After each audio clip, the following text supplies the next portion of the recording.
A Connecticut Yankee in King Arthur's Court by Mark Twain, Chapter 23, Restoration of the Fountain.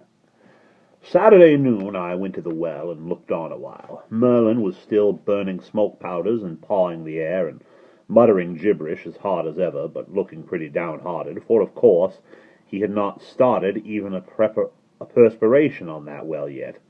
Finally I said, "How does the thing promise by this time, partner?" "Behold, I am even now busied with a trial of the powerfulest enchantment known to the princes of the occult arts in the lands of the East, and it fail me not can avail. Peace until I finish."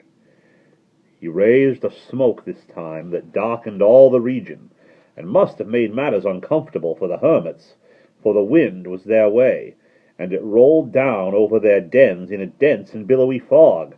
He poured out volumes of speech to match, and contorted his body and sawed the air with his hands in a most extraordinary way. At the end of 20 minutes he dropped down, panting, and about exhausted. Now arrived the abbot and several hundred monks and nuns behind them, and behind them a multitude of pilgrims and a couple of acres of foundlings, all drawn by the prodigious smoke, and all in a great state of excitement. The abbot inquired anxiously for results. Merlin said, "If any labor or mortal might break the spell that binds these waters, this which I have but just essayed has done it.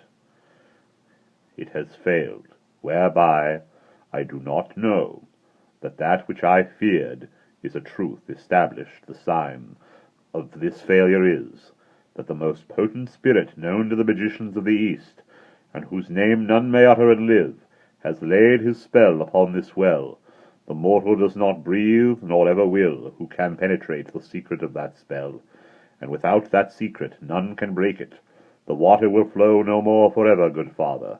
I have done what man could. Suffer me to go." Of course, this threw the abbot into a good deal of consternation.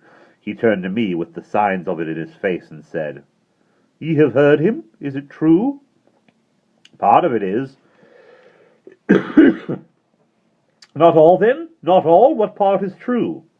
That spirit with the Russian name has put his spell upon the well." "God's wounds!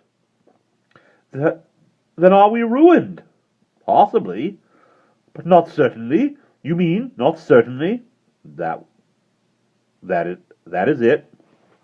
"Wherefore ye also mean that he saith none can break the spell." "Yes, when he says that, he says what isn't necessarily true. There are conditions under which an effort to break it might have some chance.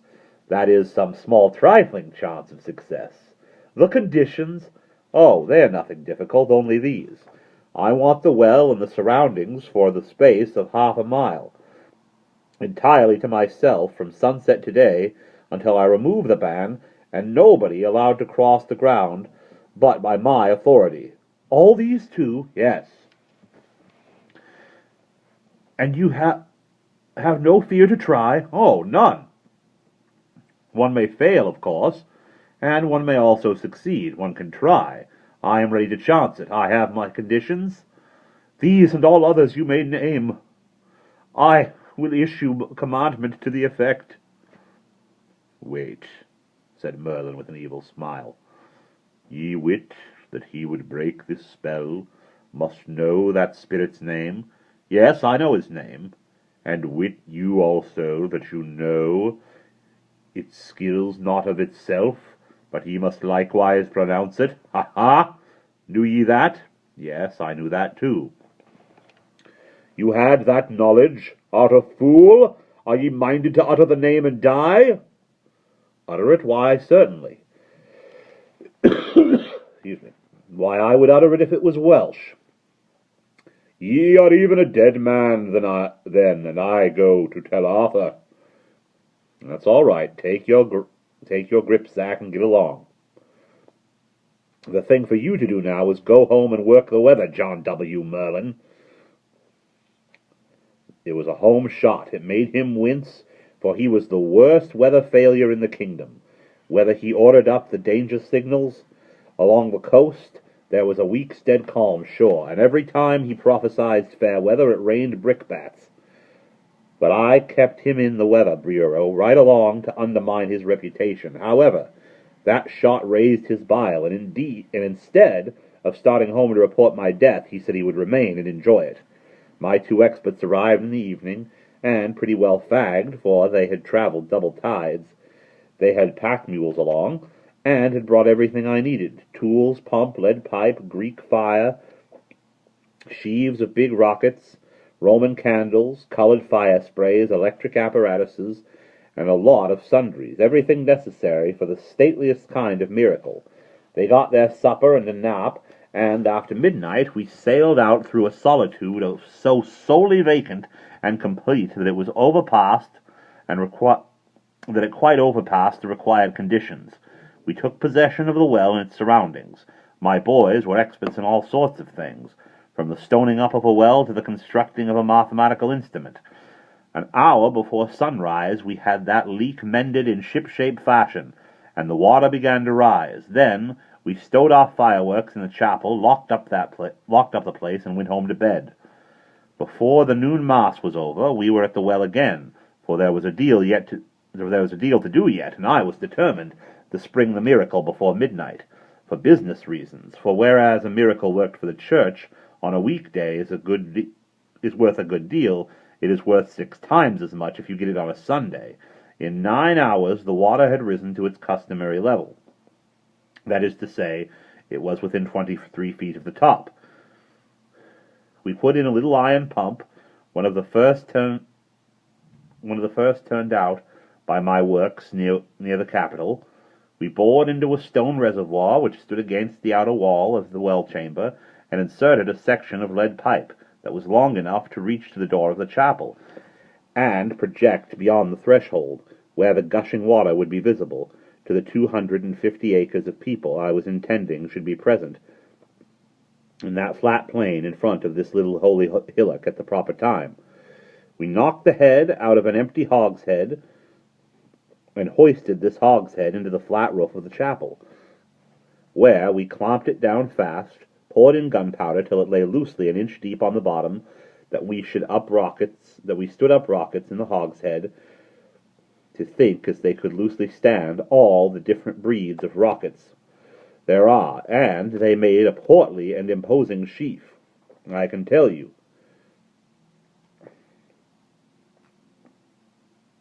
We grounded the wire of a pocket electrical battery in that powder. We placed a whole magazine of Greek fire in each corner of the roof, blue on one corner, green on another, red on another, and purple on the last, and grounded a wire in each. About 200 yards off, in the flat, we built a pen of scantlings, about 4 feet high, and laid planks on it, and so made a platform. We covered it with swell tapestries borrowed for the occasion, and topped it off with the abbot's own throne. When you are going to do a miracle for an ignorant race, you want to get in every detail that will count. You want to make all the properties impressive to the public eye. You want to make matters comfortable for your head guest. Then you can turn yourself loose and play your effects for all they are worth. I know the value of these things, for I know human nature. You can't throw too much style into a miracle. It costs trouble and work and sometimes money, but it pays in the end. Well, we brought the wires to the ground at the chapel, and then brought them under the ground to the platform, and hid the batteries there. We put a rope fence 100 feet square around the platform to keep off the common multitude, and that finished the work. My idea was, doors open at 10:30, performance to begin at 11:25 sharp. I wished I could charge admission, but of course that wouldn't answer. I instructed my boys to be in the chapel as early as 10, before anyone was around, and be ready to man the pumps at the proper time and make the fur fly. Then we went home to supper. The news of the disaster to the well had traveled far by this time, and now for 2 or 3 days a steady avalanche of people had been pouring into the valley. The lower end of the valley had become one huge camp. We should have a good house, no question about that. Criers went the rounds early in the evening and announced the coming attempt, which put every pulse up to fever heat. They gave notice that the abbot and his official suite would move in state and occupy the platform at 10:30, up to which time all the region which was under my ban must be clear. The bells would then cease from tolling, and this sign should be permission to the multitudes to close in and take their places.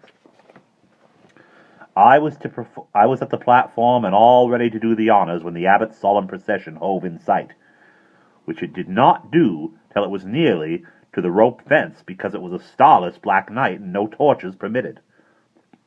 With it came Merlin, and took a front seat on the platform. He was as good as his word for once.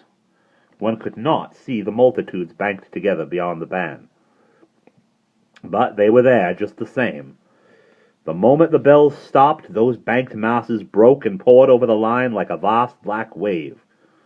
And for as much as a half hour it continued to flow, and then it solidified itself, and you could have walked upon a pavement of human heads 2 miles. We had a solemn stage wait now for about 20 minutes, a thing I had counted on for effect. It was always good to let your audience have a chance to work up its expectancy. At length, out of the silence, a noble Latin chant, men's voices broke and swelled up and rolled away into the night. A majestic tide of melody.